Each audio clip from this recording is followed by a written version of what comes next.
Ààrẹ Bọ́lá Ahmed Tinubu ti gbé ìwé àbádòfin kan tó ní ṣe pẹ̀lú àtúntò àti àtúnṣe àwọn ètò àjọ National Identity Management Commission (NIMC) lọ síwájú ilé ìgbìmọ̀ aṣòfin lọ́nà àti jẹ́ kí owó orí lè máa wọlé bó ti yẹ.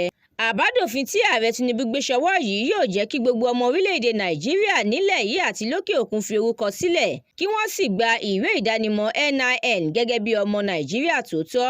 Àbádòfin yìí tí wọ́n tún ṣàlàyé ẹ̀ pé yóò jẹ́ kí ọrọ̀ ajé orílẹ̀-èdè yìí fìdí múlẹ̀ dáadáa tó sì jẹ́ wípé àwọn ìgbìmọ̀ aláṣẹ lórílẹ̀-èdè yìí máa jókòó láìpẹ́ láti fi àbádòfin náà ṣọwọ́ sílé ìgbìmọ̀ aṣòfin lọ́jọ́ Ajé Monday.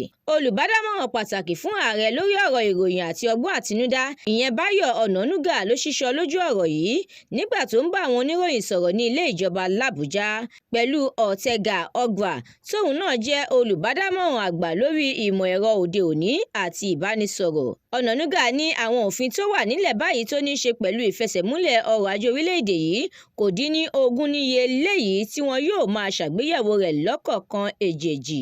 Fún ìròyìn lóníranran síwájú sí ẹ tẹ̀lé The Matrix lórí Facebook, Instagram, TikTok, YouTube àti X. Àdúràmọ́mi Balógun ló ṣe òǹgbùfọ̀ ìròyìn yìí. Ẹniọlá Sálíù lórúkọ mi.